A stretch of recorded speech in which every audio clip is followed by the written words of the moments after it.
আসসালামু আলাইকুম, welcome back to my channel Dahagram Vlogs. তো আশা করি সবাই অনেক অনেক ভালো আছেন এবং সুস্থ আছেন। আলহামদুলিল্লাহ আমরাও ভালো আছি এবং সুস্থ আছি। তো নতুন একটা ভিডিও নিয়ে চলে আসলাম আপনাদের মাঝে। আজকে হচ্ছে আমাদের বাড়ির একটা আপডেট আপনাদেরকে দেব।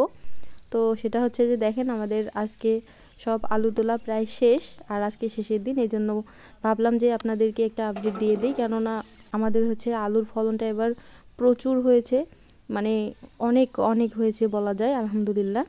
এই জন্য হচ্ছে মনের খুশিতে আপনাদের সাথে শেয়ার করতেছি। তো যাই হোক, ভিডিওটি ভালো লাগলে অবশ্যই একটি লাইক দেবেন এবং কমেন্ট করে জানাবেন, আর পারলে আমাদের চ্যানেলটি সাবস্ক্রাইব করে দিয়ে অল টাইম পাশে থাকবেন। তো আমি গত কয়েক বছর থেকে দেখতেছি যে আমাদের আলু চাষ করে ঠিক আছে, কিন্তু আলুর ফলন ততটাও ভালো হয় না। তো লাস্ট 2 বছর তো আরও বেশি খারাপ হয়েছিল। মূলত এই জন্যই আমরা বেশি করে আলু চাষ করি নাই, সীমিত আলু চাষ করছিলাম। মানে হচ্ছে আমাদের যে এই যে আলুর জমিটা দেখতে পাচ্ছেন, এটা কিন্তু 17% একটা জমি। তো এই জায়গায় হচ্ছে আমরা পটল চাষ করছি এবং তার সাথে সাথে আমরা আলু চাষ করছি। তো আলুগুলো এখন তুলে নিতেছি, তারপর হচ্ছে এর মাঝখানে এখন পটলগুলো থেকে যাবে। তো গত কয়েক বছর থেকে যেহেতু আলুর ফলনটা খুবই কম আসতেছিল, মানে লস হইতেছিল আর কি, শীতের জন্য, ঠান্ডার কারণে। তো এই জন্য হচ্ছে আমরা সেই রকম একটা ধারণা নিয়েই আলু কম গাড়ছিলাম। আমরা হচ্ছে মাত্র 20 কেজি আলু, মানে হচ্ছে আধা মণ আলু গাড়ছিলাম এই আমাদের পটল চাষের যে জমিটা, এই জমিটার মধ্যে। আমাদের ধারণা কিন্তু ওই আগের মতোই ছিল যে আলুর ফলন হয়তো অতটাও ভালো হবে না, এই জন্য আমরা কম করে আলু গাড়ছি, যেহেতু লস হয় এই জন্য। তো আলহামদুলিল্লাহ এবার আমার ধারণা বা আইডিয়া যেটাই বলেন না কেন সেটা ভুল ছিল, কেননা এবার আমাদের আলুর ফলনটা অসংখ্য সম্ভব ভালো হয়েছে।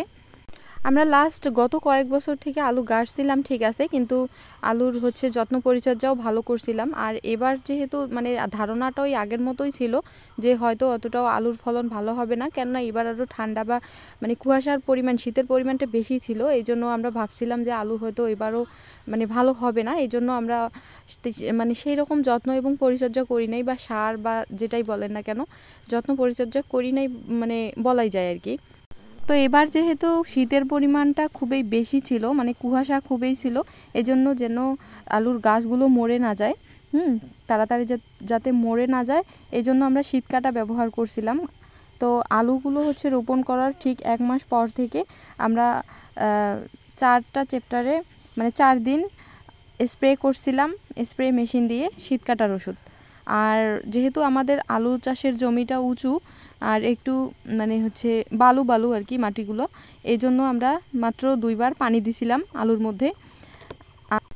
রাসায়নিক কোনো সারই আমরা ব্যবহার করি নাই, আমরা শুধু ব্যবহার করছিলাম আমাদের বাড়ির যে গরুর গোবর এবং আমাদের ছাগলের যে পায়খানা, বলতে আমরা হচ্ছে ছাগলের নাদি বলে থাকি, সেগুলো মানে আমরা অনেকগুলো জমা করছিলাম, জমা করে ওগুলো হচ্ছে মিক্স করে কিছু ছাই ওইখানে ব্যবহার করছিলাম, মানে হচ্ছে খড়কুটো পুরানো যে ছাইগুলো থাকে সেই ছাইগুলো ব্যবহার করছিলাম, এবং ছাগলের নাদি এবং হচ্ছে গরুর গোবর দিয়ে মিক্স করে একটা জৈব সার তৈরি করছিলাম আমরা।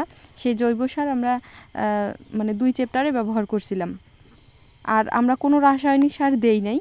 আর এই হচ্ছে যত্ন এবং পরিচর্যা। প্রথমে হচ্ছে শীত কাটার ওষুধ দিছিলাম, 2 বার হচ্ছে পানি দিছিলাম, এবং গরুর গোবর আর ছাগলের নাদি দিয়ে জৈব সার তৈরি করে সেই সারগুলো দিয়ে আলু চাষ করছিলাম। একটা আলুর লাইন থেকে অন্য আলুর লাইনটা হচ্ছে 18x18 ইঞ্চি, আর আলু থেকে পটলের লাইনের দূরত্ব হচ্ছে 1 থেকে 1.5 হাতের মধ্যে। আমরা মানে অবশিষ্ট জায়গা ফাঁকা রেখে এইভাবে হচ্ছে আমরা এক জমিতে আলু এবং পটল একসাথে চাষ করছি। তো আপনারা দেখতেই পাচ্ছেন আমাদের আলুর চাষ এবার কত সুন্দর হয়েছে। তো ভিডিওটি যেহেতু আমি আগেই করছিলাম, এই জন্য তথ্যগুলো পরে দিয়ে ভিডিওটা কমপ্লিট করলাম। তো আলুগুলো আমরা হচ্ছে পরে বাড়িতে নিয়ে আসছি এবং ওজন করা হয়েছিল। তো আমাদের ধারণা ছিল হচ্ছে মানে আইডিয়া করছিলাম যে 10 মণ আলু হবে। তো আমাদের ধারণা একটু কম ছিল, কেননা আমাদের আলু হচ্ছে এবার 12 মণ আলু হয়েছে। তো এটা হচ্ছে দেশি পাকড়ি আলুর জাত আমরা বলি আর কি, বগুড়াই আলু না, কিন্তু এটা পাকড়ি আলুর জাত। তো আমরা হচ্ছে টোটাল আলু চাষ করছিলাম মাত্র 20 কেজি। তো 20 কেজি থেকে আমরা মানে আলু পাইলাম 12 মণ। তো দেখাই যাচ্ছে যে 1 কেজিতে মানে আধা মণ, মানে 20 কেজির মতো আলু ধরেছে। তো এই জন্য হচ্ছে মানে আমি আপনাদেরকে কিন্তু যেহেতু আমার প্রতিদিনের ভিডিও শেয়ার করি আপনাদের সাথে, কাজেই আমার ইচ্ছে বাড়ির পরিবারের সাথে সাথে আমি আপনাদেরকেও আমার একটা পরিবার ভাবি। এই জন্য ভাবলাম যে যেহেতু মানে আমাদের মন সবার ভালো আছে অনেক, হ্যাঁ, যেহেতু আমরা অনেক খুশি, এই জন্য আমাদের একটা মানে খুশির মুহূর্ত মানে আপডেটটা আপনাদের কাছে শেয়ার করি। হ্যাঁ, এই জন্য মূলত ভিডিওটা করা এবং আপনাদের সাথে শেয়ার করা।